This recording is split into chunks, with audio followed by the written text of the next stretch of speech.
The casino chips clattered against the table as Mark tossed them down, his wedding ring glinting under the harsh fluorescent lights. I watched from across the room, my heart pounding but my face carefully neutral. He hadn't noticed me yet. He never noticed much these days, too focused on the promise of his next big win. My name is Diana Mitchell, and until 6 months ago, I thought I had the perfect life. A beautiful home in Boston's suburbs, a successful career as a financial advisor, and what I believed was a stable, loving marriage. Mark and I had been together for 15 years, building what I thought was our dream life together. He handled our joint finances while I focused on my clients, trusting him completely with our future. That trust shattered the day I found the letter from our bank. It had been a normal Tuesday morning. I was sorting through the mail before heading to work when I saw the envelope marked Urgente Sicuramente Nota C. My hands trembled as I opened it, scanning the contents with growing horror. Our joint account was overdrawn by $47,000. But that was impossible. We had over $2 million in savings. I called the bank immediately, my professional composure cracking as I learned the truth. Our accounts had been systematically drained over the past 3 years. Investment accounts liquidated. Credit cards maxed out. Home equity line of credit nearly exhausted. Mrs. Mitchell, the bank representative said gently, there have been regular large withdrawals, all authorized with your joint account credentials. Most of them were processed at ATMs inside Encore Boston Harbor Casino. The room spun as pieces started falling into place. Mark's late nights at work. The mysterious business trips. The way he'd become defensive whenever I brought up our finances, insisting everything was fine and I should trust him to handle it. That evening, I confronted him in his home office. Spreadsheets and bank statements covered his desk like evidence at a crime scene. "What is this?" I demanded, holding up the bank letter. "Where is our money, Mark?" He looked up, and I saw something in his eyes I'd never seen before. A mix of desperation and detachment that chilled me to my core. "It's fine," he said, waving his hand dismissively. "I've got a system worked out. A few more weeks and I'll win it all back."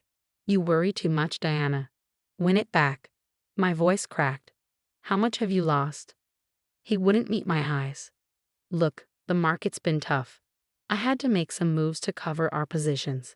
But I found this great opportunity." "How much, Mark?" He muttered something under his breath. "What was that?" $2.3 million, he said finally, give or take. The room tilted dangerously. Our entire retirement fund.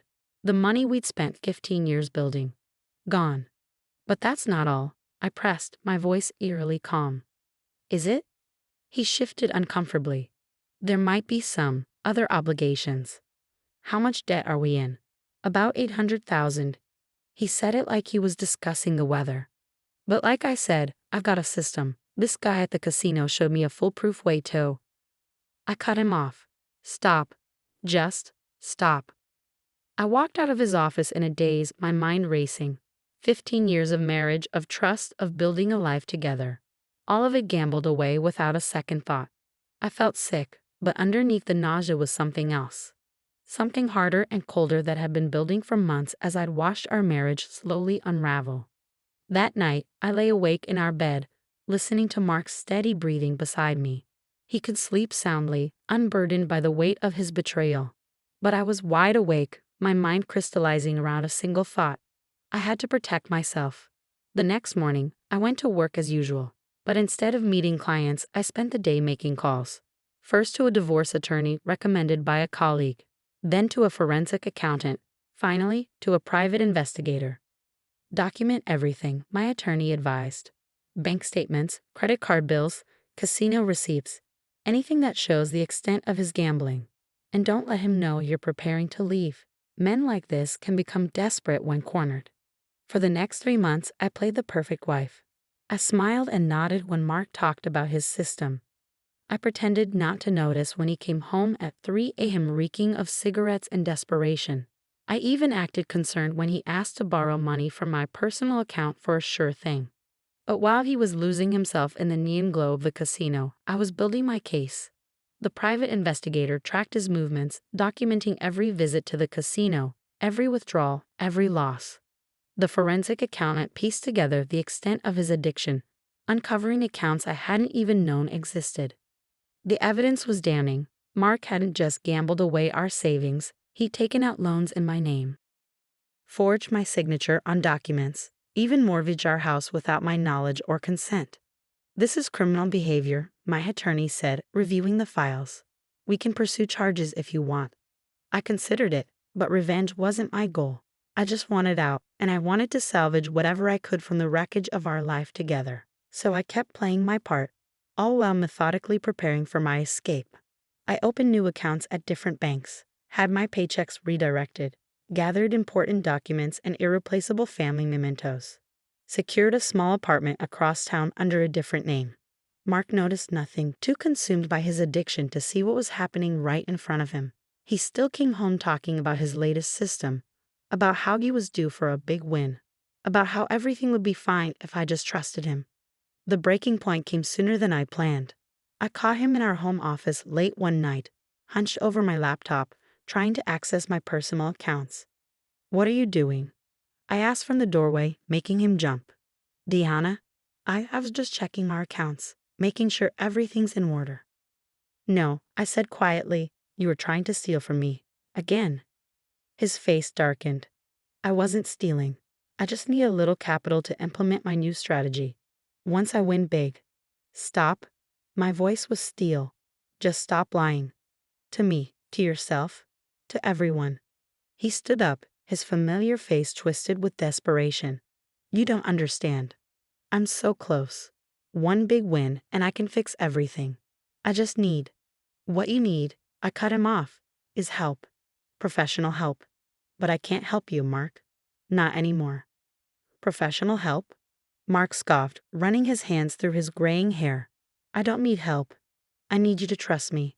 I laughed, a hollow sound that seemed to echo through our too-big house.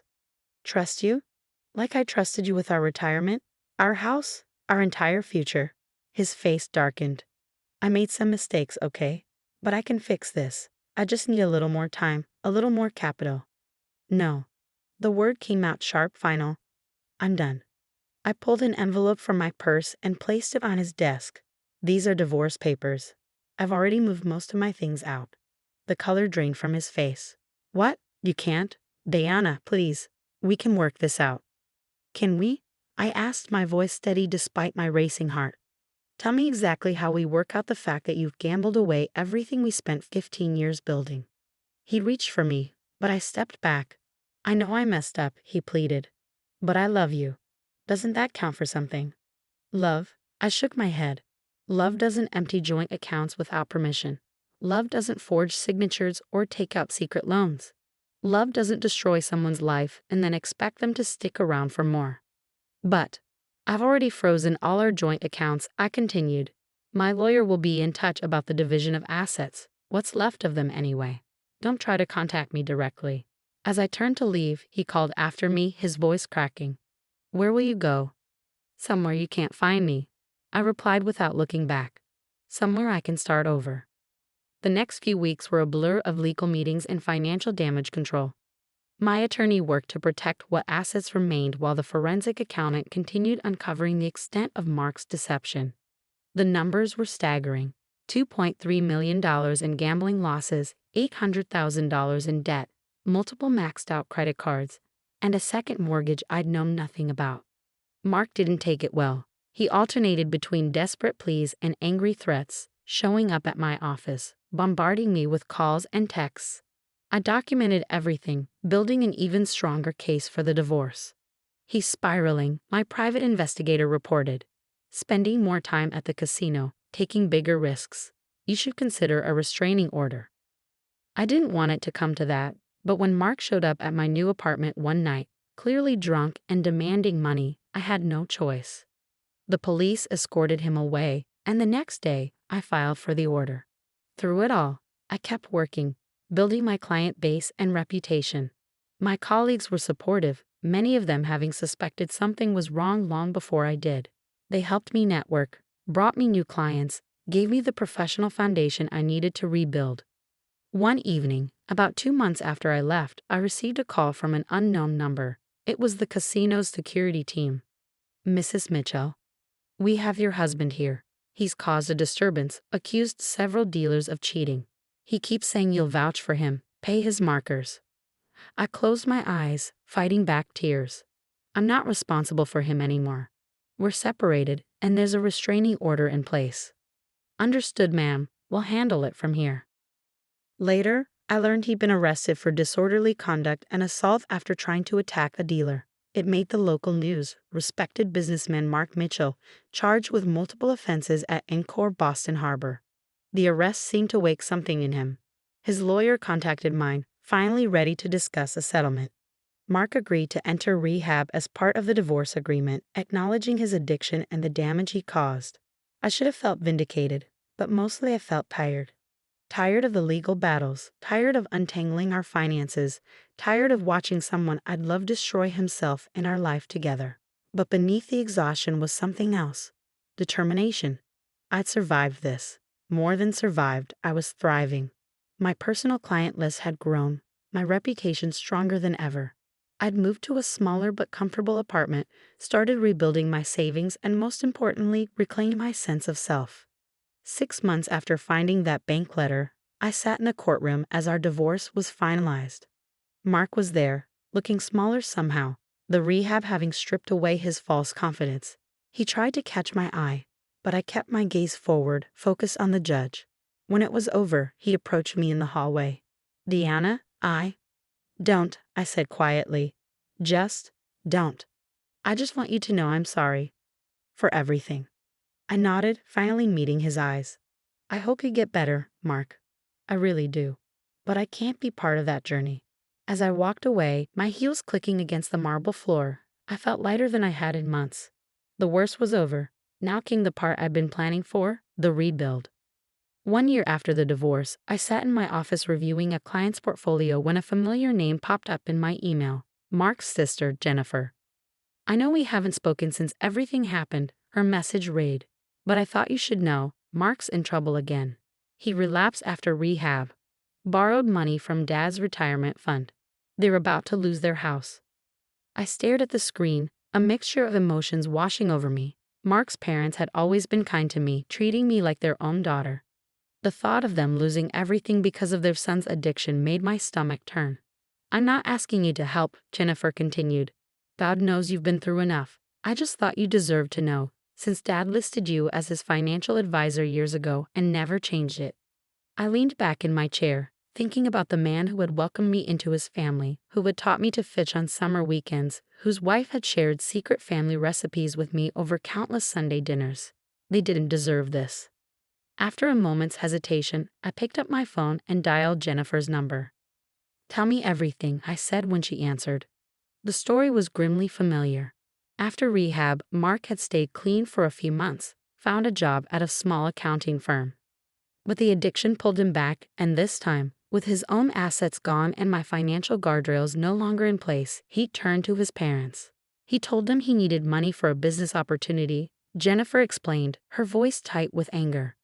Dad trusted him, gave him access to their accounts. By the time they realized what was happening. How much? I asked, already pulling up their file on my computer. Almost everything. Their savings, their investments. Dad even took out a second mortgage because Mark convinced him the returns would be worth it. I closed my eyes, remembering how easily Mark could persuade people when he wanted something. His charm had fooled me for years. Of course, his own parents would be even more susceptible. Send me all the paperwork, I said. Bank statements, loan documents, everything. And don't let them sign anything else.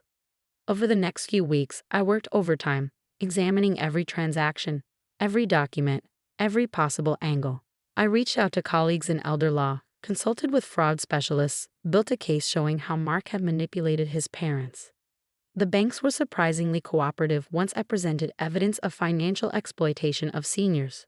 The second mortgage was invalidated due to questionable circumstances. Investment firms reversed some transactions after we proved Mark had misrepresented himself.